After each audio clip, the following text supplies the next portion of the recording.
Hey, Michael. Hey, Diane. It's good to see you. It's good to see you too. I'm excited to see you in person in the coming week, but and maybe we'll just jump right in because I think people know we've been doing this mini series about AI, and I'm going to jump in because I'm very excited for this conversation today. We have been talking to all these folks in this little mini series, and you've been doing a better job than I have of sort of just listening to them and letting them talk and not, sort of interjecting your opinions and feelings. That's a little bit hard for me, but today is our day where we get to do that. And so, for our listeners, sometimes you write to us or you tell us that you like kind of overhearing us talk to each other, and so this is that episode. We have not talked to each other about all that we learned and discovered from these conversations, and so we're calling this kind of our out loud processing episode, where we're going to go through and just process through what did we hear, what did people say, what were we thinking, what's our takeaways, and then we'll come back one more time and organize that and put that into kind of a final season episode and a final mini series episode where we'll pull out the big headlines and the takeaways. But today it's going to be pretty raw conversation. Today is going to be raw, up close, personal, all of the different demons in our heads. And if we miss something, send us a line. Tell us what we missed, because we have looked back on some of these conversations. Some of these conversations, I suspect, Diane, it's going to be more like, wow, this one thing has been really burning with me, and I had to address that, but I sort of forgot some of the other points. So don't be shy about pointing that out to us. We really have enjoyed, I think it's fair to say, these conversations, because it's really opened up to a lot of different perspectives. And Yep, I think there have been elements of truth or insight in every single conversation, totally. even where we disagreed on certain elements or whatever else. Yeah. To me, it's just sort of like revealing the whole elephant, if you will. I couldn't agree more. That's probably a really important place to start, is with some gratitude. Thank you so much for the people who came to talk with us and share with us. It's been incredibly valuable for us. What we seem to be hearing is it's valuable for other folks. And so let's dive in. I'm going to take sort of that. I know for a fact that both of us, this has stuck with us. It was from our first conversation with John Bailey, and um, I think it was, for me, it was such an eye-opening conversation. The idea that John is so clear that what AI provides is an expert on every subject in every person's pocket. And this idea that we now have this expertise just literally at our fingertips. And not only did he say that kind of at a high level, but I think what was amazing about what John did was he literally gave us these concrete examples of how he's using AI as an expert in his life. And they were these, like, so many different examples, and then I of course went on to like look at more of them and read more of them. And he's probably the most creative person I've talked to about how he's really using AI as an expert. And so that one's just sticking with me. I don't, and I've heard that from other people too. What how did that one strike you, Michael? Yeah, so similar thing, Diane, which is, I think you take away, okay, Google gave us access to the world's knowledge. This gives us access to expertise. I think that's like a really interesting distinction. It lands for me. I think, frankly, the thing I took away, or one of the things I took away from the episode we had with Sia from OpenAI, was less the views on education and more how she actually uses the tool herself as this personal assistant to guide her learning agenda, to help her figure out what to learn, and on and on. It made me feel somewhat inadequate as like a human in terms of all the things that I could be doing with this. I think I've forced myself to increase like my usage I in was certain gonna ways say, since then, right? have you watched yourself changing at all because of these conversations? Yes, yes. So I will say, I'm curious if you've had the same thing, but number one, I search on Google a lot less than I used to. I use almost never for me yeah, I now. use well, so the only reason I don't is because I have access to the Gemini advanced, I can't remember what they call it, but the advanced Right. AI search feature, right? Which has a lot of the same qualities as ChatGPT, or I guess a lot of folks use Perplexity for search because of the way it answers, right? Your Mhm. queries. Um, but yeah, in general, I am not using semantic search really at all. I'm almost exclusively using AI to try to understand certain things. I will tell you, I was trying to get a much deeper understanding of the nursing and healthcare shortages across the country recently. I had Google Gemini, uh, and I'm blanking on the exact product, but it's their research product. Right. Create a it's like a 5 to 7 page basically briefing Right. for me on it.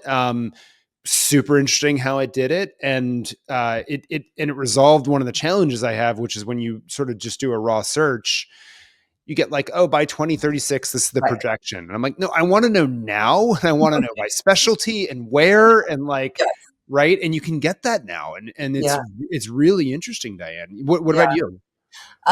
So similarly, the only time I find myself going to a traditional search is out of habit. And then Mm, I get there and I'm like, wait, why are you doing this? You're going to get much better information. I'm using the paid version of chat right yeah, now. same. I that's what I largely use. I should Yeah. be clear. What Yeah. it's interesting. One tip I've gotten from, sort of insider is to actually cycle through them and use the different Mm, from time to time and see what you think. So I'm going to try to push myself to do that and not just fall into a single habit. Although we're not alone. In the last couple of days, the numbers have come out about the number of people across the planet using chat GPT, and it's extraordinary, like unprecedented. We might get to that in a little bit, but yeah, I find myself pushed by John in a lot of ways to just push my thinking on, wait, do you really need to be doing this? I keep asking myself that all day now. Wait, do mm, you really need to do that? Can an expert do that for you? Or in some cases, things that I thought I couldn't know, I'm now saying, wait, I think that might be possible. Like, how could we get to that? And so I feel like it really these conversations have pushed my behavior and change, and with positive results. I yeah, mean, yeah, it's super interesting. I, I'm curious, Diane, if you've so had this question come up, which is, so we're learning how to use it, and I feel like still very much learning, right? How to use it in this way that increases productivity, efficiency, the realm of what's possible for us or me to accomplish, right? If you as well, it sounds like. Um, I guess I'm curious as like you think about that in the educational context, right, if you've had reflections about, okay, so what does this mean at different levels right, of education? right. Where have you gone with that? Well, I think that's where it starts to move out of my own personal excitement and curiosity, given where I am in my life and whatnot, into the reality check on K 12 Mm, education. Because very few young people who are in high school or middle school are experts at anything. mm, You're just not an expert yet. And my when I was listening to John talk and I was listening to Thea talk, I was like, but you guys are experts. So you have this set of skills and knowledge that enable you to use this tool as an expert for you. But novices oftentimes don't know how to take advantage of expertise. And yeah, so it's not accessible to them or open to them. And what young people are doing in their lives and their learning is fundamentally different from what we are doing in our lives and our learning. And so one of my big questions coming out of those conversations was like, okay, great, but what happens to, the folks that I'm really focused on, the young people in, ages, adolescence and in early adulthood, how did they, given what they're doing on a daily basis and thinking about and trying to do, how does this concept of an expert work for them? Um, and I would argue it doesn't in the sort of raw form that we're accessing it. And So so, yeah. yeah. No, I how do we always end up in the same place? Okay, so um, so there's this notion, right, in learning sciences of novice versus expert learner Mhm, by domain, and then mhm, there's the second sort of you can create the two by two, right? So you have novice and expert on one domain or one dimension, and on the other you have unknowing versus knowing. mhm. So right, you're an unknowing novice, you literally do not know what you do not know, and you just have like very little right expertise in this. Yeah, Then you become a knowing novice, meaning you actually start to understand the realm of things people in the field and domain do and all the things you don't know. right, And then you become a knowing expert, right, is sort of the continuum. And you still have a sense of like, I know how I learned to be an expert, and I know the sets of things that I did. And right, you tend to be a really good teacher when right. you're a knowing expert. And then you become an unknowing expert. You start to Mm, automate 75%, I think Broer Saxberg tells us, right, of like the things that you sort of do on a daily basis, the underlying skills and things of that nature, and you just sort of forget about it, right? It just fades into the background. It's automated, right? right. Um, and so what's interesting, I think, as I reflected on this is from my perspective, and I like the way you just said it, the raw form of these tools Mhm. is probably most useful in the knowing like circle of that. So I'm a knowing novice, but I at least know the questions to ask. Like I have a certain set of foundational skills Right, and knowledge in the domain that allow me to like use the AI as that personal assistant to help guide my learning and like, be curious to interrogate an right. answer it gives, et cetera, et cetera. I think it's also true that probably when you're a knowing expert, that it's really useful for boosting your job performance. And my hypothesis, Diane, is that this is why we've seen so many studies come out that suggests AI is most helpful uh, to the lowest performers in the Mm, world of work, mhm. and least helpful for the biggest experts, right? And those I think are your unknowing experts. Um, is sort of my guess. And again, and then on the unknowing novice side, I think it's probably not super useful either, or frankly, sometimes maybe even misleading, right? In certain cases. And so I think you need really highly curated learning tools, right? If you're going to be using it for individuals like that. Now, maybe I should pause there for a moment because we could Yeah, talk that was about the a design of lot. learning tools. Yeah. Yeah, Yeah. that was How do a you lot. react to what I just say? Yeah. But I love it. I love thinking about it using that framework. And, I am very concerned about the unknowing novices because by definition, that's who we're getting and serving. I mean, that's a Yeah. natural state for them to be in their life and their developmental journey. And so, um, and what I think I am not a fan of chatbots, and from the very beginning, when people were getting so excited and their first kind of conceptualization of how this could be used is we'll just basically take the little box and we'll just put that little box all over the place, everywhere, and then people will just come and they'll just ask the questions, and then it's solved. Everyone's just going to learn, and in my mind, that's a chat bot, and that is not going to work for the unknowing novice. They don't even know what to say or what to ask, and this is proving to be true. I'm in a lot of conversations looking at a lot of data where people have essentially chatbot data for young people, and you will not be surprised to learn that they write weird things. They write into like short incomprehensible things. They're not asking questions. They get frustrated in there. They're Mm.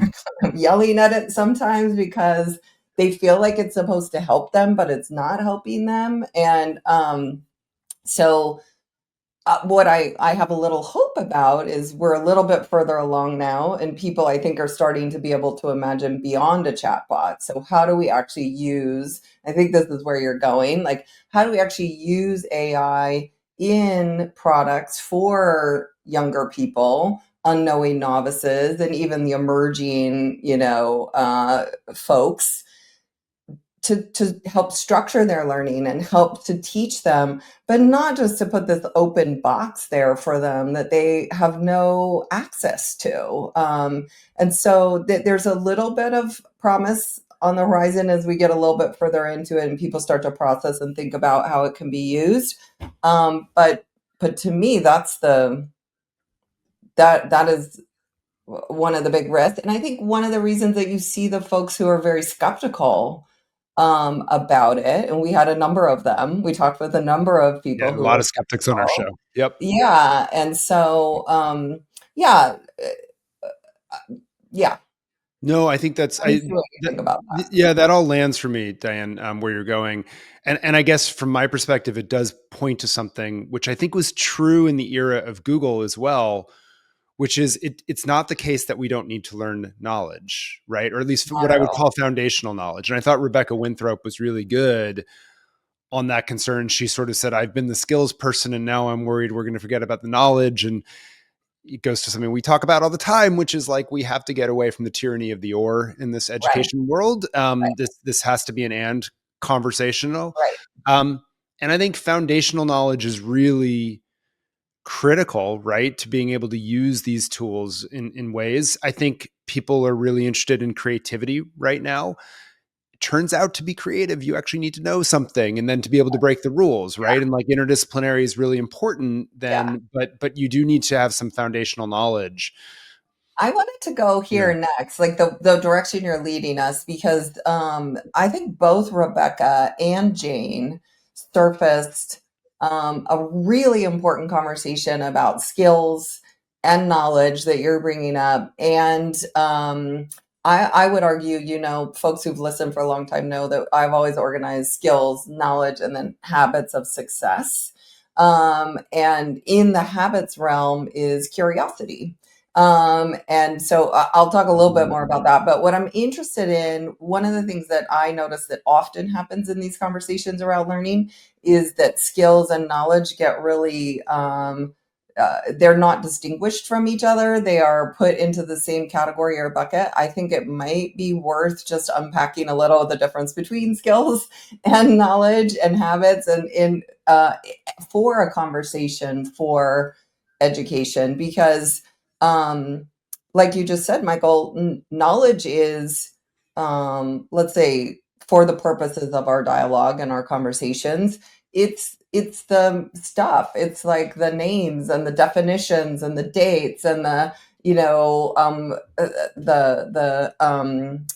theories and those sorts of things, and then concepts are sort of a little bit of a bigger idea of knowledge. Skills are the things that literally you practice and can improve upon and that go, are more universal and stretch across and use the knowledge, if you will. And so, just to be very concrete about that, a skill being, for example, to a high level skill is to effectively communicate or to analyze or to solve a problem. These they're people's favorite skill that they like to talk about is critical thinking. Critical thinking actually has a whole bunch of Right. I skills was gonna say underneath many, it. many skills. Yeah. Yeah. Right, and many of those that I just named do. Those are the big, high, domains, and they have multiple dimensions.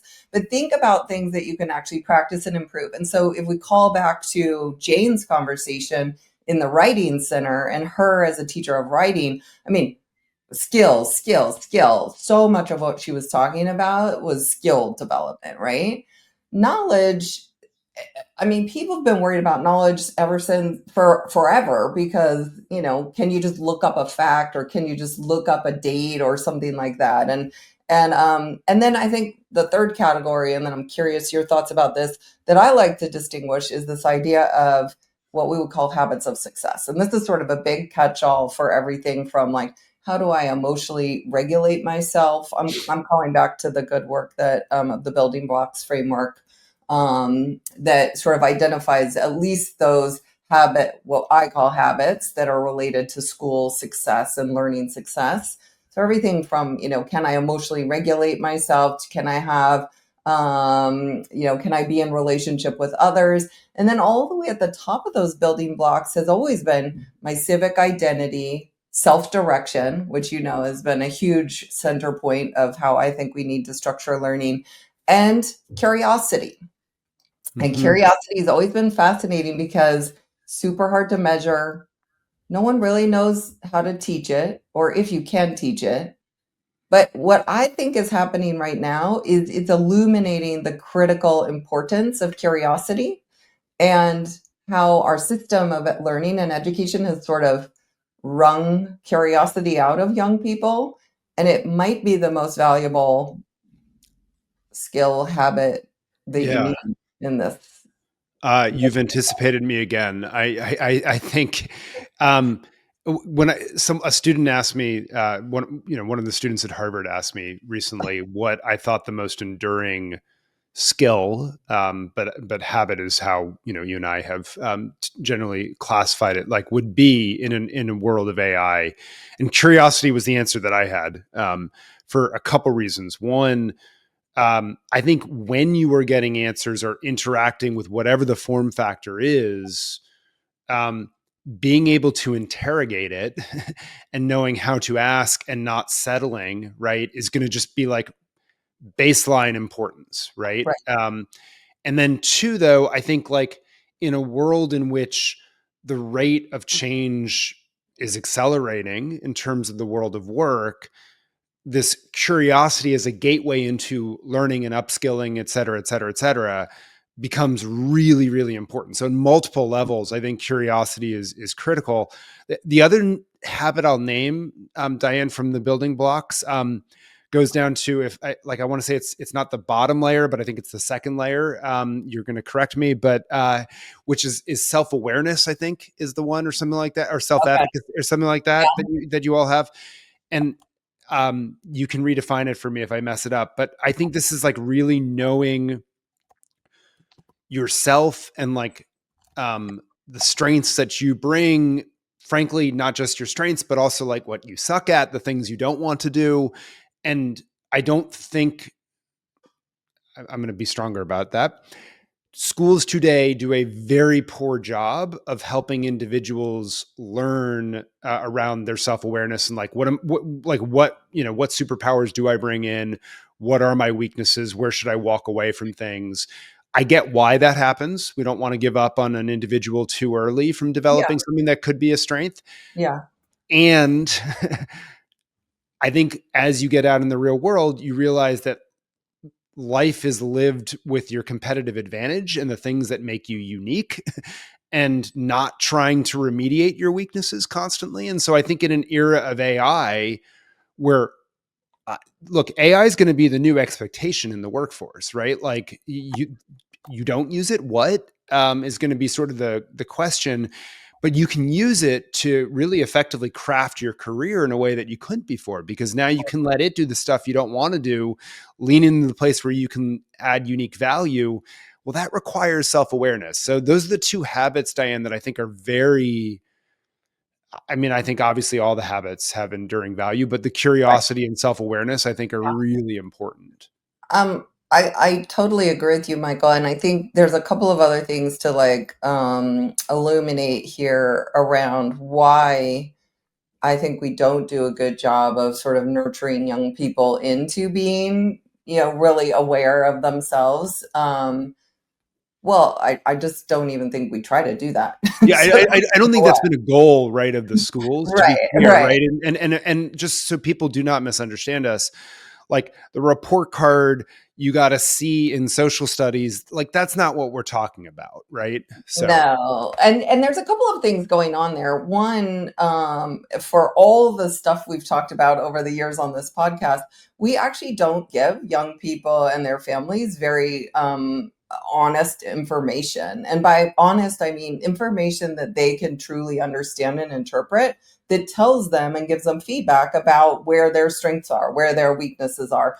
The grading system that we have is woefully inadequate in terms of giving actual feedback, and our testing system is, quite frankly, as well. When I get a report of my child's state testing, and I have a hard time reading it and understanding what it says, that Like, this is not working for families. We're not telling them what their young people are good at or not good at. And to be fair, one of the challenges with that is there's a base level of skill and knowledge that I think all young people need, that it doesn't really matter if you're good at reading or not. We need to get you to be good at reading. Like, you need to be able to read. And so there's not kind of a picking and choosing that there, as there will be later.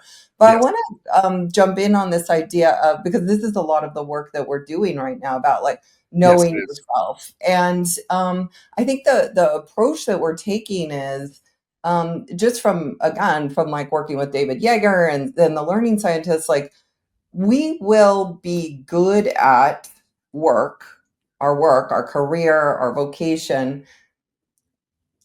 It's pretty simple. If you like it, you're probably going to be good at it. And the reason is because if you like it, you are more curious, you are more willing, you are more interested, you want to do it more, you practice it more, you get better at it, and it's a self-fulfilling prophecy. And so one of the activities that we ask young people to do is to really look at the things you will be doing in a job or a career every day. What are the top 10 tasks that you're going to do day in and day out and are a big part of it? And then very honestly self assess, do I like doing those things or not? And it's really shocking how it's hard to figure out what people do in a job every single day. It, Yep. it doesn't really come through in job descriptions or in most of the tools that young people are given to think about careers and jobs. And it's actually a thing they really wonder about, which is why they want to talk to people who are in the job to ask them what it's really like. So they have an intuition around this.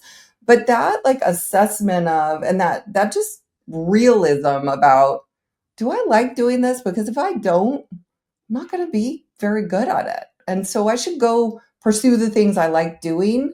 And I think that gets translated into people saying, follow your passions, which is a wholly unuseful thing to say to Yeah, a young. unuseful. Yeah, completely. Yeah. So let's make it more concrete for them. And so I would argue, I'm with you on that. I would say the skill that goes into building that is reflection. And Mm. we don't, as a general rule, spend nearly enough time teaching young people how to truly reflect, and then use that reflection to propel them forward.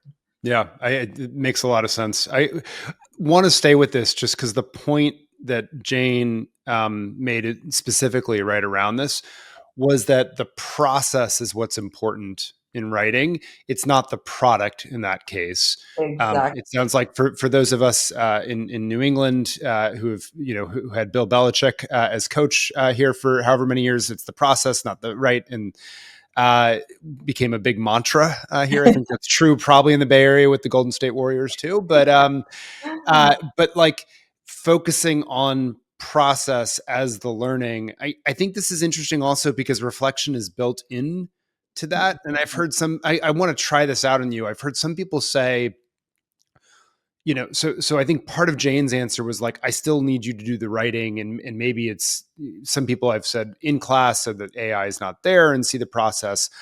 Others I've heard say like, do the writing. I believe you're going to be using AI to do it, but I want to see the questions and prompts and things like you're Yeah. asking it to do as a Yeah. reflection on the process and like how it changed, how it changed the final product, if you will.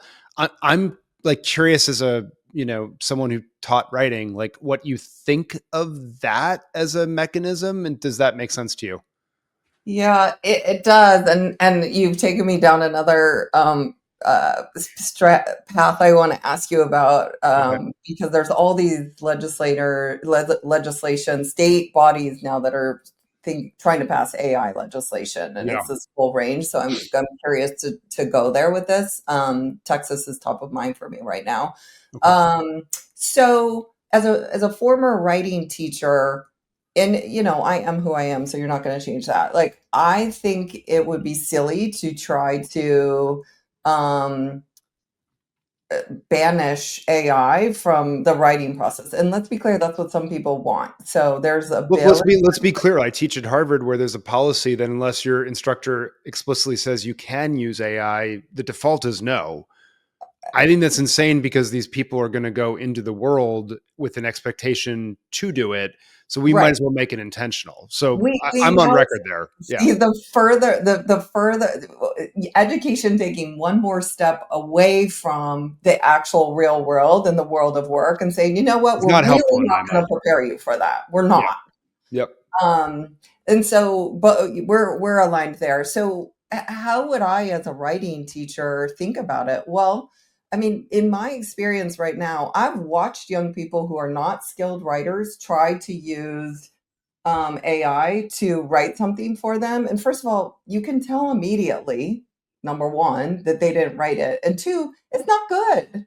It's not very good. And so I think that's where I would start is just being really talk about feedback, being open and honest, and like, let's actually dissect what happens when you just try to put in a basic, simple prompt and get something out that is like, but quite frankly, this is also what school does is just put something on paper and turn it in versus actually building a skill. And so I think there's a big opportunity now for great teachers, great instructors. And I actually think we heard Jane talk about some of her strategies here to help young people understand a tool that is now available to them and will be in our world and how they can use it to not only build their skill, but improve their products and their outcomes. But that is going to require a whole new set of skills from them and muscles that they are not using and flexing in school right now because they're incentivized to not do those things there. And so I think it's very exciting and hopeful and optimistic. And that's why I get very disturbed when I mean, there's literally a bill in Texas right now that could very well pass that is going to say something to the effect of, teachers in the state are forbidden from using AI in any teaching and learning. Yeah. I First mean, of all, I'll be, yeah. like, what is that? Right. Right. Every product now has AI. So yeah. Yeah, yeah. Well, and then I'm like you. I think who was it? Some university was saying, yeah, they're literally going back to blue books Yeah. and exams. I'm like, really? Yeah. I mean, I hear the same thing. I didn't know about the Texas bill. I will be very consistent on this one. Which is I do not think making policy at the level of inputs ever makes sense. And I feel that way. We had a whole set of shows about the science of reading. Um, and we were super clear about, the importance of using actually, like actually following the research on this, right? And so forth. And I don't believe in policy at banning certain curricular materials because I think it stifles innovation when you see leaps forward. And look, if we want to pass, measures to create professional development so that the people coming out of schools of education actually know how to use these tools, teach science reading, use AI, whatever, I can have that conversation. And I think it's a blunt axe, even when I'm in favor of the spirit behind it, shall we Yeah, say. yeah, Here, I'm not in favor of the spirit behind it. I think it's a blunt axe the wrong way. It's the same reason I, feel that way around mobile phones as well. I want schools to have the ability to take them away and not have them when it does not suit them right, on the ground. I don't want a policy right. criminalizing the teacher that found a good use for it and one person in the school disagreed and then all of a sudden it's a thing. I just think that's misguided. Well, that's another bill in Texas too. So There you we'll go. see. Yep. We'll see Yeah. what happens. I want to stay a little bit on this thread, but I want to go to something that you and I are both. I mean, our work has been steeped in personalized learning. And so, Ben Daly, or not Ben Riley. Yep. Ben Riley joined us, and Another one of our friends, Ben Daly, Ben, but Ben yes. Daly would say about that. But Ben Riley joined us and, pushed pretty hard on he believes that the promise of personalized learning is sort of overdone, adjudicated, it's failed. And he believes that this the hype about well, I shouldn't put words in his mouth. Everyone got to hear him. Let's say he's a skeptic. He's a Right. self-described skeptic. And he did bring up this idea of personalized learning. It also came up, I think, in our conversation with Julia She was and more optimistic about it, but yes, yeah. right. So a number of folks talked about the idea of personalized learning, and it seemed to me that there was kind of these two different, like either like see personalized learning is like, this is just gonna AI is gonna go the way of personalized learning. It doesn't really work. It doesn't really personalize. Or oh, AI is actually going to. We're still on the journey towards the vision of personalized learning, and AI actually helps accelerate us in that direction and improve the possibilities. I'm kind of staking out, you know, Sure, like the extremes. Yeah, yeah, yeah, but yeah, but no, I think there's something to the way you did it, though, right? Because what I hear a lot of advocates saying is like, well, now we finally have the technology to right. do all the things we had imagined 10 years earlier. Um, as though the technology is going to sort of automatically understand, like what you've mastered and your working memory capacity that day based on what you ate and so forth, like, and somehow deliver the perfect lesson at the perfect time, Right. which I think is essentially right, sort of that techno-driven vision. Vision of personalized learning, which was never sort of my vision and what we do, but that there is that version of that. And so it's got it just got me thinking about like, oh, okay, where are we with personalized learning and what do I think about that? And is this are we on the same journey or pathway, or have we hit a sort of fork in the road? And does this change my perspective? I think maybe if you are one of those techno vision people, it probably does. It feels like a huge accelerant.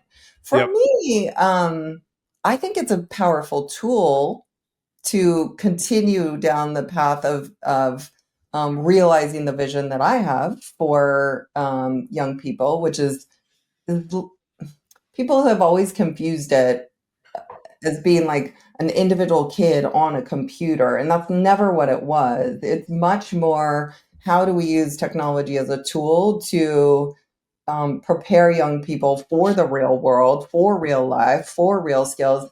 And it's a very powerful tool if used well to do that. And then also, what I get excited about now is how it can actually structure our system of education and create efficiencies and opportunities that I think have never before been possible. So I'm very optimistic about what it can do, probably more on that latter part than on the first part.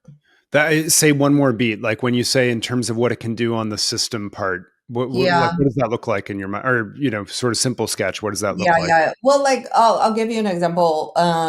You know that I've been pushing myself to try to okay, if I could design a school from scratch right Right. now, what would it do? And that's because I'm a nerd. That's fun for me. So that's like a pastime. And one of the things I imagine. Let's just talk about how a family might engage with school. So I'm going to give you like this utopian vision, but like what if periodically you sat down with your family and your girls and you were able to say, you know what, over the next couple of years, and you did this like with technological prompts, like over the next couple of years, what's most important to my family about what my girls learn? Mm. And they're different from each other. So I suspect you would have different things where you and Tracy would be like, well, this is really these are my top goals over here, and these are my top goals over here. And of course, we would scaffold that for you, and we give you like a menu to choose from, or a list, or perhaps some, but we would ask you as a family, like, what's really important to you? Okay, like check all the ones that you care about, check the ones you don't care about, and then this is like my analogy of how is school like ordering a sandwich, like Yeah, yeah, yeah, yeah. um, and then we would go through a series of prompts to be like, okay, well, let's get into your family. Like, what does your schedule look like? Like, do Mm. you do you want a day a week with your girls at home with you and your family and they go to the building 4 days a week? Do you want to come at like 10 because of the way your family schedule is and go later? And, and I can imagine people starting to have a heart attack right now as I'm talking, like, oh my gosh. But I think if we really truly went and could ask and understand the circumstances of every family, literally AI can do what humans can't do, which is it can go and crunch all of that. And Yeah. you can ask it to help you design what would be possible within the parameters of what the school can actually offer. And not every family has to be on everyone arrives at 8:30 in the morning and everyone leaves at 3 o'clock in the afternoon. And one day a week we leave at 1 o'clock. So, like we don't have to do that anymore. We have technological capabilities that could actually bring a whole community together and meet their needs in a personalized way. I think that's really interesting. So many thoughts going through my head, Diane, as you say this. One, I think the importance of context of the individual. Two, look, not everyone will get every like we might be out of Oh, romaine lettuce that day, right, but and there's trade-offs, right? But the point is, and this is what's always driven me nuts about the world of personalized learning is the word personalized learning as a yeah, noun and right, implying that like there's one way to like, oh, I'm personalized and you're not. right, Whereas instead of seeing it as like a verb, or Beth Rabbit, I thought, did a good job in this chapter she wrote for us in this new edited volume, School Rethink 2.0, of like, it's a series of strategies you can do to better meet learners with what they need next, right, in their learning journey. And at that level, like I just, Ben Riley is a big uh, he learned a lot from Dan Willingham, the great cognitive scientist. I, you know Willingham talks a lot about, right, like if you put something in front of someone that is way outside of their zone of zone of expertise, proximal zone of development, proximal development, if ZPD, you want to yeah, go right, that they will get frustrated, tune out if it's too easy. And I see this, like I see right, technology tools right now. I will not name companies, but they've sort of bought into the, oh, it should be all whole class. And I see that, like, yes, they're following the learning sciences, say around reading and the importance of knowledge to build understanding, to do the skills, right, et cetera, et cetera. But because every kid is doing like reading the exact same book from a teacher who's following a script, right, like my cousin, my kid's cousin, she's like, I read this 3 years ago. This is the most boring thing. Like, I literally want to jump out of the window, right, and she disengages, right? And I suspect the true is on the other side. That to me is insane. And so less it's like magical, technocratic, personalized learning, and more, hey, this is a strategy with a set of yes, tools we have to better come closer to yes, meeting different family needs. yeah, And when I hear the structural one you just laid out, my mind goes to the world of education choice, right, where we're starting to see that with education savings accounts, yeah, where these are the experiences that families are constructing. I think what's difficult right now is, like, we know how hard it is to array summer camp as a parent. We did a right, whole episode on that. right, We're kind of asking parents to now do that the entire year. yes, So to your point, how does AI, maybe services, maybe different kinds of bundles, right? Like, right, right, so exactly, you walk into Subway, and we'll go with your analogy, right? And like they kind of tell you, hey, here are the 10 best combinations right, of the stuff. But like if you want to custom build it, you can. yes, I kind of think that's like we have a rebundling along these different, like the most common, if you will, agree, set of customizations or agree. personalizations. I just want to pull a couple of those threads and just be pretty explicit about them and why I think this is important and addresses some of the big challenges we're seeing right now. So one, um, I think so many of the battles we see across the country right now are people who, and I'm talking among parents, and we've talked about school boards and all of those things, are about people who want a certain thing for their child. And because the school only does one note for everyone, if the school's doing the thing that they don't want for their child, they then therefore try to change it for all kids. Yeah. And this is causing massive, fights and battles. It's very cultural. I'm going to keep picking on Texas today because I've just spent a bunch of time digging in on them. I mean, they are taking back control over the curriculum so that at the state level they can really control. And this is very much about cultural, like what young people learn or don't learn in response, I think, to a lot of this. And so, Hmm. to the extent that we could personalize at least parts of education, I think it tones down some of this. Like it, Agreed. what is true for my child doesn't have to be true for your child, and they can both get what they need without compromising the other child. So there's I think a benefit there to it. And then I would say, I think you're absolutely right. There's a ton of people who are really worried and against ESAs and vouchers and things like that because they feel like it's the unraveling of our civic society, and we won't have people together, building society together. We'll be, further in our camps or our bubbles and whatnot. And I think that the vision I just painted for you of like how folks might get into a school, I agree with you. There would be trade-offs. Just because you marked it on your sandwich sheet, that day we happen to be out of pickles, like it's just not going to work. There's no pickles, you don't get those, sorry. But I think people could handle that and Hmm. accept that more in the good of the for the good of the community and the group if they felt like they had some control. And I think the problem with our choice system right now in America is it's so blunt. It's Yeah. like you can pick a school, that's Yeah. it, and that's such a massive. We need a scalpel, not a big blunt instrument, like where choice Sorry, like I'm matters. trying not to laugh. Yeah, no, Yeah, I agree. So, and I think models like this are emerging, right? Like Alpha Schools, it's a private school originated in Texas, so this is a bright spot. And they have the 2 hour learning model, which is essentially, as I see it, Diane, like what homeschoolers have done for years, which is like we learn the academic, right, basically content and some of the skills, right, in 2 hours. And then we like go out in the world and do real world immersive right, experiences.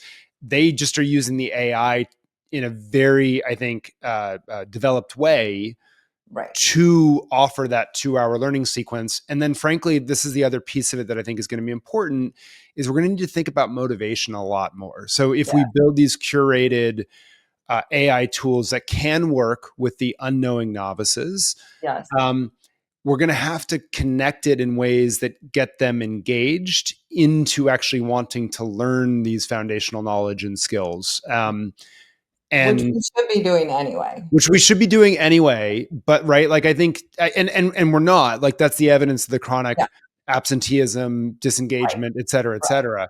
um but I guess I think that's like we really need to think about how to create meaningful engagement. And I yeah, think this notion of, hey, you can learn sort of your nuts and bolts, your foundational stuff that's critical much more efficiently, and then yeah, get to do much more engaging work because there's a connection between them. yeah, yeah. Should be part of that answer. 100%. And I think purpose. And Yeah. so that's why you go back to personalizing people's purpose. Like, why are you here? I mean, it's to your work, Michael. Like, what are you hiring school to do for your family, Yeah, right? by the way, that is the best question. Yeah, sorry. When people ask me what should I do about my kid's school, Tracy tends to jump in the conversation because she said he's going to get too in the weeds. Let me just tell you, like, what is the thing that your family can't or isn't able to do that school Right. can do for you, Right. right? Like, What job are you hiring it to do yeah. for you? And it will be a different answer for different families. So I want to keep us going because Sorry, we could we've deviated stay perhaps. Yeah. here forever. I do want to acknowledge that I'm thinking about this infrastructure benefit, and this is what Julia was trying to get to. I think in her points, and this is a vision that she sees, and so it's interesting to go back and think about some of the comments that she made about it.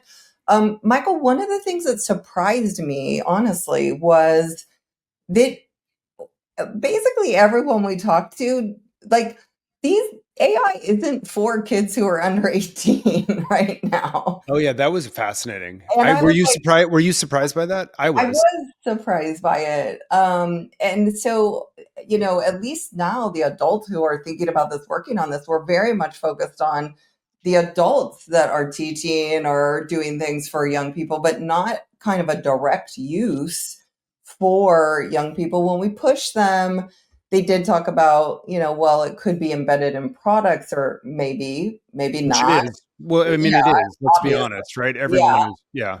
But that was shocking to me, and I don't know why. Why did that shock me?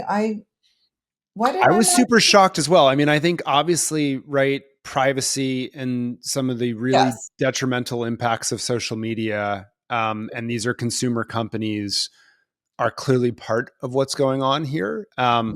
I think that caution is good. I do believe, despite what I just said, that I don't believe in bans on at the policy level of mobile phones in school. I do believe a lot of the John Haidt research. I find it compelling. That social media specifically on the smartphones has led to a bunch of antisocial and problematic mental health outcomes and disengagement.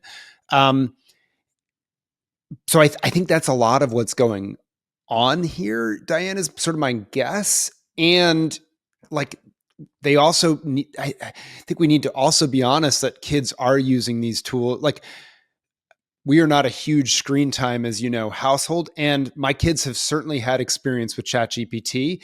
They have Yes. certainly used it for many things.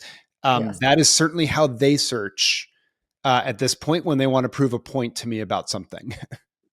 Well, and my kiddos are a decade older than yours, and they're early in their career, and it's well, one of them, it's what he does all day, every day for Right. his career, but the other one is literally working around the clock to make sure that he is becoming expert at using it, as an early career professional, because he feels like if he doesn't, he's going to be, pushed out of the Well, job. right, it echoes, what Matt Siegelman from Burning Glass Institute has found, which is that AI is actually used more in sort of marketing, communications, professions like that, than actually even sort of the coding heavy Yeah. parts of the workplace, which is interesting. It's not what Yeah. I would have expected. Yeah. Yeah. That is fascinating. You brought up two things that I'd love to touch on. So, and we can decide where to go first. One is this idea of like AI being embedded in products. And I actually think it's worth us sort of surfacing, what does that even mean? And what does that Mm, look like beyond a chatbot, if you will? What are we seeing? Still it feels like it's still early, but things are moving so fast. It's not early. So anyway, that one. And then the second one is this idea of, Julia brought a very real fear about the potential loss of social connection. And so I want to come back to both of those. Where do you yeah. want to go first? Oh, we can do embedded product first, I Great. suppose. Let's do that. Embedded product for 200, Diane. So, yeah. What are you seeing? What are you Product reflecting is on there? embedded. Yes, we have not yet been replaced by AI doing our voices. But what are you No. what are you seeing out there in the market? As frankly, someone who's building and I think Yeah. using AI yourself in the product, Yeah. but not leading with that. No, and so maybe that's the good place to start. I see a couple of different categories. So one is there's folks who literally jumped out of the gate immediately and labeled their company, AI. The Mhm. AI is in the name of the company somewhere. They are AI forward, they are AI first. They are like, and what I find with those is many of them weren't even sure what product they were building, but they knew they wanted to build an AI product. So it's sort of like a AI in search of a product kind of Mhm. origin. And yeah, I think what I see over there is like people who kind of started with a chat bot in some sort of realm, and then they're maybe like evolving it over time, because I think they're probably getting feedback that great, a chat bot in a specific area is not that super helpful. But let's name some things like that. There's like companies that are like, we're going to provide AI driven mental health supports. Mhm.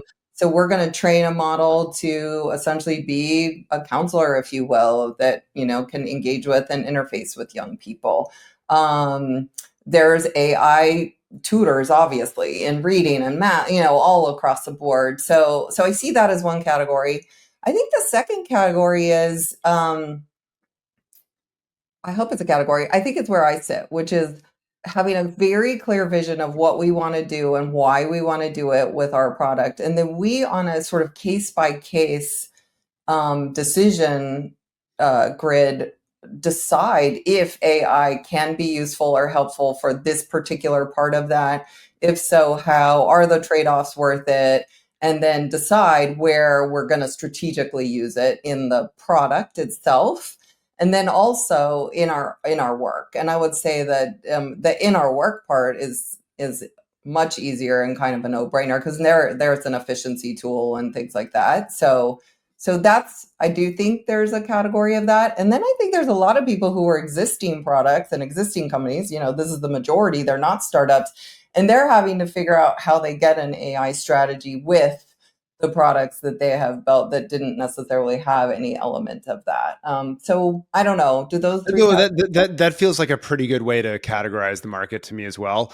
It's interesting, in our opening episode, we had this dichotomy of student facing versus teacher facing.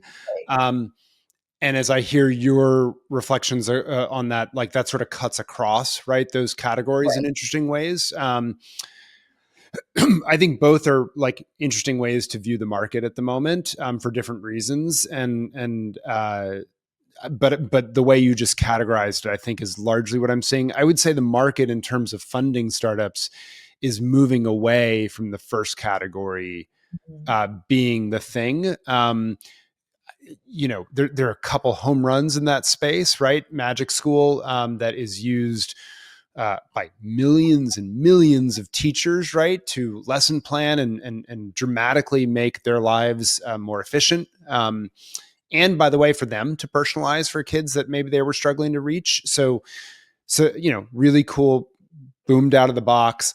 I think you're right. The majority, I think, are now increasingly sitting where you are, which is, how is AI an enabler of something that we're trying to effectuate here, right? And then I think what you see is that, yeah, the large incumbents, if you will, they are using AI in different parts of the product stack, to enable different things in different ways, right? In line with the way that they currently come to market or operate. I don't think that they've used it to like overthrow, right, what they've Right. done. Right. It's more as a amplifier of what they're doing. Yeah. So I lied. Let's not go to the social connection Oh, yet. Let's okay. stick with that right there for a moment, because one of the big things I keep wanting to ask you about as we're having these conversations is like, okay, step back to your work around disruptive innovation Mm. or innovation. And we've had these conversations before of where an innovation sits. Like, walk me through where you place AI in, you know, Yeah, that's a great. Okay. So I think I've said this before, on the podcast, but like fundamentally, AI is a technology enabler that can be used to sustain, which is what we just outlined the existing companies have been doing, or to disrupt by fundamentally creating something that is dramatically lower cost, more accessible, right, and serves people who don't have access, which is what you're trying to build, right, in terms of this guidance and sort of understanding who you are and charting your future, right, system or tool. And uh, so that so again, it's like a sort of yes and.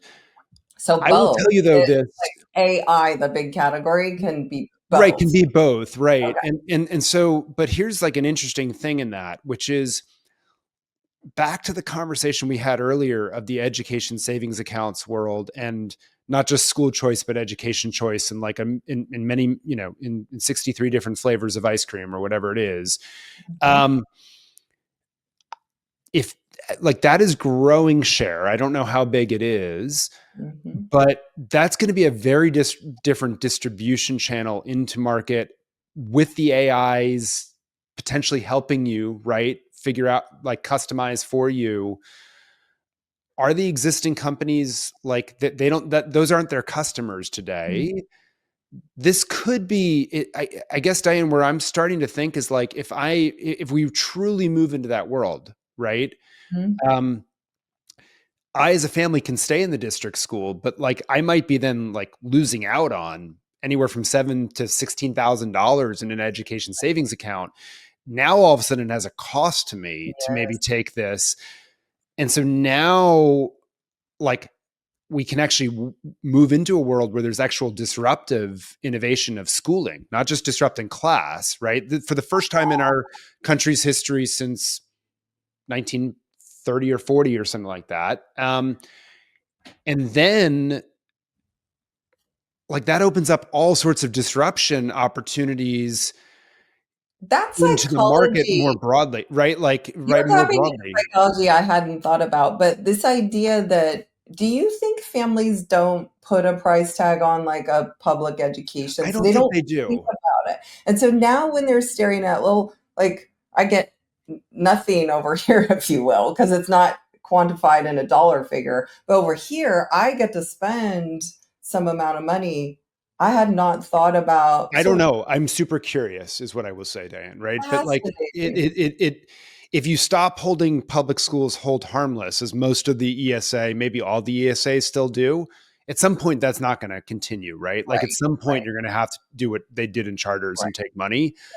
Um, at that point, if like families are going to have real trade-offs that they're wrestling with, I think, Mm. and making choices for their kids, and if there's a series of services or products or things like that, right, that like dramatically help you get what you need for your kiddo in the context of your family environment, that opens up like a mind-boggling number of possible disruptions in the market, I guess, is sort of the bigger point. And AI, look, it is not marginal, zero marginal cost, like sort of how we thought of the internet before, Yeah, um, which itself wasn't because of distribution, but like it is, you are able to build stuff with dramatically fewer resources than you were. And so if you're starting from that point and you're not contending with an incumbent that has a huge advantage in terms of distribution in this world,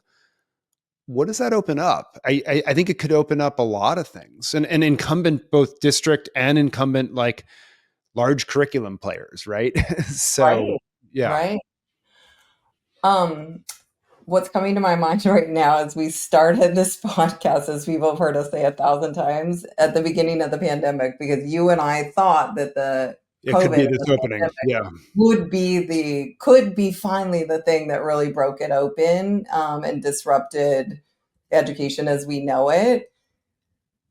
We both admit we were wrong about that. So here we are, season 6, still hoping. But now talking to you about this, and this is why I wanted to ask you that question, is AI? I mean, you seem to be making a case that it could well, be. I think it's part of the narrative, right? And so it's Mhm. like, I actually think in an interesting way, though, the pandemic will be part of the narrative too, because it dramatically increased the number of families Yes. considering these Yes. options, and I think led to, yes, ESAs, et cetera, were bubbling, but it dramatically increased the openness, right, Yeah. or desire of families Yeah. for that adoption. And so I think all these things come together, and like, I'm not ready to make a prediction, but I think it opens us up to something that could be very different, Yeah. like a very different moment. Put it that way. Yeah. I think what's interesting about that when I think about the scope of history, and my kiddo's a big history buff, and so he always says like what gets lost when people look back in history is that they think something happened really fast, but if you really look at the history, it happened over 60, 70 years. And those were kind of painful years for the people who were living through them, right? There's a Yeah, lot of like churning and disruption and whatnot. But then we look back and we're like, oh, that happened in like a minute, you know? yeah, And yeah. so I That's a feel great like way to put it. we're living through, um, you Yeah, and know, so the dislocation is, it's part of it. It's uncomfortable. mhm, Um, maybe that's the gateway into the Julia question of like, yeah, how will it impact social connectivity. I'll Mhm. just jump in with my thoughts on that for what Right, it's worth, Diane. Which is I believe her fear is real. I've seen, but I've seen some people say like, really, is in response to the episode. I'm actually not concerned about it emerging though in an education use case, as in, um, I believe the reason sort of the individualized, personalized learning version of the world didn't come to pass and would never come to pass is like people like being with other people, and sort of that experience is really important. And a tool, for example, that is giving you career guidance to stay in your lane is going to be really useless if it doesn't connect you to real individuals at some point in the journey. And the reason for that is the way we get jobs is through our network. right, By conservative estimates, over 50% of jobs are through your network, as high as 85%, right? No one really knows, but it's somewhere in there, that range. So a tool that does not at some point push you out into the real world and connect you to real people, in my mind, is not going to work. And so I hear Julia's fear of like, well, we may have the wrong metrics and policy around these things. Yeah, but at some point, like people are going to be like, this thing is useless. It is not connecting me to real people. And so I'm like less worried in the education use case. But I think she's right in the commercial use case. These companion bots, in effect, right? Anthropomorphic, as she says, um, identities of AI, you know, are a real concern. And so I think she's right to worry about it. It's the part of the social media narrative into this one that I think we should be worried about.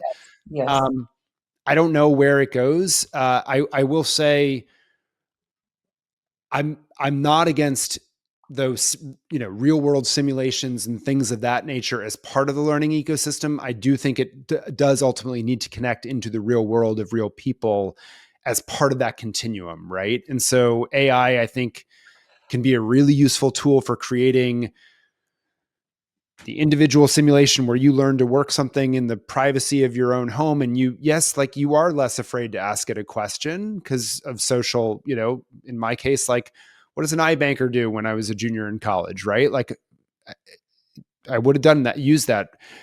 And at some point then it has to connect you into the real world and a real yeah, world experience. So yeah, like I'm less worried about her thing in the educational context, but in the world of loneliness and social media and AI filling that void, I think that is a very serious concern, and it will ripple into our world of education right, and impact our schools. yeah.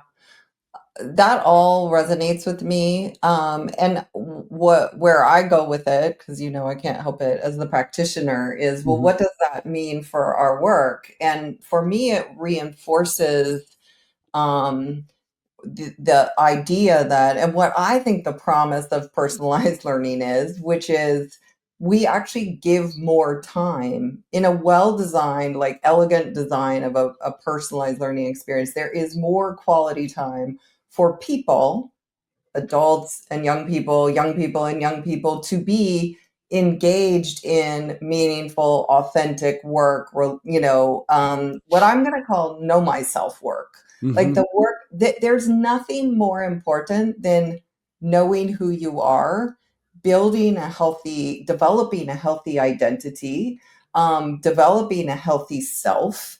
And like, this is what we could be doing in education through, like, go back to what David Yeager talks about, like, what do young people care about? They care about like status and respect, and there's very precise definitions around that, but in their community and in their peer group, and it comes through earned respect. Like, I do something that contributes to this group, I make a meaningful contribution that's respected by others, and therefore I'm given sort of status in the group. And that all happens when you're doing project-based learning, real world learning, coaching, reflection, self development.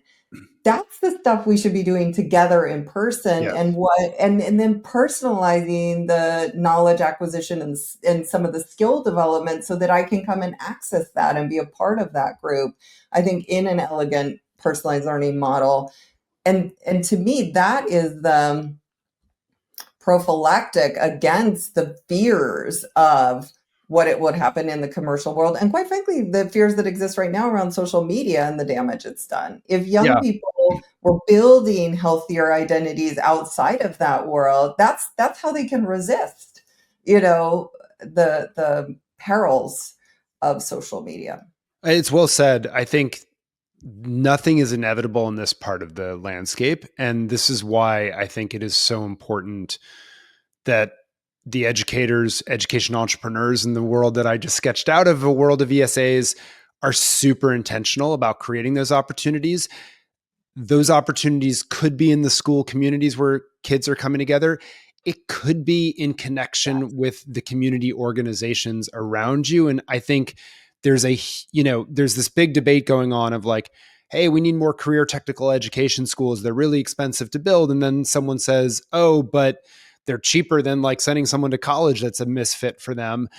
And you're like, actually, there's like a kind of interesting middle ground of like Yeah, leverage all the infrastructure around us of all of it. employers and companies and community organizations, et cetera, where people can actually plug in. And Yes. you're right, like that foundational work that maybe will be a little more solitary around foundational knowledge skills so that you can actually come in there, being able to contribute in some way. But those are all connected. And I think we have to be super, super intentional about it Mhm. to ward off, sort of ward off the dark side of that story. Yeah. We scheduled a long time because we knew we were We going had to do gone this a long, long yeah. time, and we had Can I blown can I through make that. one more point? Can I make one quick other Please, point on this? Yeah, just please. it's one of the thing that Ben Riley hit over and over again was that AI does not in fact think like humans and therefore will be less useful than we think it is because it does not think like us. To me, that's a bit of like there's a word for it that it's not coming to. Truism is not the right is not the right word, but it's sort of like yes, it does not think like us. That doesn't mean it cannot be useful to us, right? And Right. so that's the parsing I would love to pull is like I think it actually can be very useful as long as we understand the intentionality behind it and we're clear around that, not in a pie in the sky way or not in sort of a technocratic, oh, we just mix in technology with existing systems and models and poof, it magically works. I don't think that will happen, right? I do think we have to have intentionality with what we're doing, with what the outcome we want from it. Does it map on to learning sciences? Does it map on to how we build creativity, curiosity, or at least not stamp curiosity out? Right. Um, and uh, sort of the schooling forms, if you will, that exist in the future. So that's just like one other thing that I thought was worth reflecting on. It is worth it, and I might just say, like, and hold me to it. This will be my last thing I'll say, but you reminded me that one of the things that struck me from these conversations, and I think it's because we're still really early, but like everyone is looking at AI through their particular Mm. expert lens. And we didn't get a lot of like broad Mm. conversation outside of people's expert lenses. My hypothesis is because it's still really early and people are just trying to make sense of it. And of course, you first make sense of it through how you see the world and what your work is. And certainly that's what we saw with Ben, and his kind of views and what felt pretty narrow actually, but then through all of our guests, I think we just saw kind of how it is relevant specific to them. Um, it's made me try to push myself and think, oh, am I being really narrow? And how can I think more broadly and to be on the lookout for people who are thinking about it outside of their own specific, domain. But maybe this is where we need to sit for a Well, I while. think for to your point, like there's so much moving every single day. There was that study out of Harvard on the physics class, right? They had done the flipped physics class however many Right, years ago. It produced better learning, continued to do so. As I understand, they used a tutor for active learning. It produced better results. Then people said, well, it could be the Hawthorne effect, right? It right. could be its narrow foundational knowledge. Does it really do this? I don't know. Like it's promising, and we have a data point on it, and it was a real RCT. let's watch, right? Yeah. Does it solve engagement? No, it doesn't solve all No. these other questions. No. Okay, No. so let's just say what it does, and let's keep thinking then about it. Yeah. No silver bullets.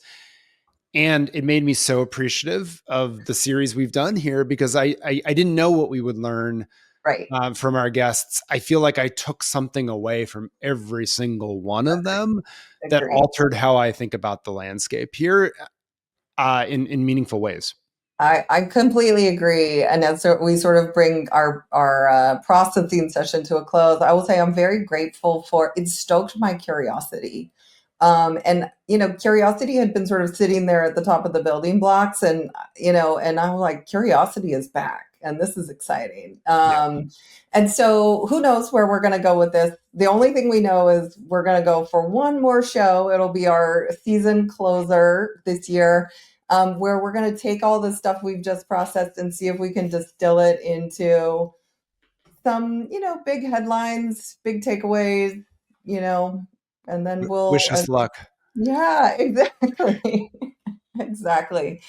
Before we wrap, what have you been reading, listening to, watching? Oh, can I'll do reading. I polished off Stephen Koslin's Learning to Flourish in the Age of AI. So it's relevant. Talks about how AI can in effect be an cognitive amplifier loop. He calls it, to the skills that are still important. At a headline level, critical thinking, communication, emotional intelligence. He puts in there, and then Angela Jackson's The Win-Win Workplace. Oh, So those are my I two that love I that. have finished. So we're sort of falling into our oldest patterns where you're reading really smart, intelligent books, Ha! and but No. I'm blowing through Madeline Miller's. I read Circe, and now I'm Oh, doing cool. Song of Achilles in our run up to Greece. And here's what I will say. Here's the connection of Circe. I mean, I just thought it was such an interesting, beautiful book about a female coming into herself and her identity and identity development as a young woman and then a mother, and it's just fun and fast, and I enjoyed it. So That is awesome. Love ending it there. And, look, if AI is really efficient, we'll have more time to do the reading around humanity that we should be doing all along. So let's leave it there. Can't wait to be in person with you for our final episode of this season. And we missed a bunch. We know it. Send us all your hate mail so we can get smarter. We appreciate y'all. And we'll see you next time on Class Disrupted.